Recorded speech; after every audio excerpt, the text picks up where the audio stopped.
sa ating latest satellite image, kung makikita natin yung mata ng bagyo, very well structured po. Ibig sabihin ay malakas po itong bagyo na ito.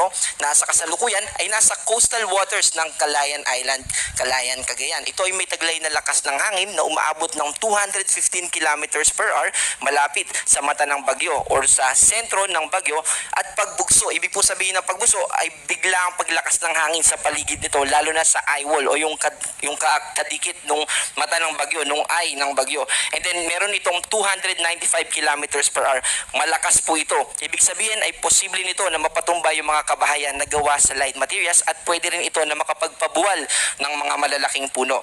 And bukod dito sa epekto nitong si Super Typhoon Nando ay nananatili yung epekto ng habagat. At yung pag-ikot, kapag nasa northern hemisphere, itong mga bagyo natin ay counterclockwise yung ikot. Kaya hinihila niya yung moisture na associated dito sa habagat at yun din yung isa sa mga dahilan kaya tayo nakataas sa orange rainfall warning dito sa Metro Manila.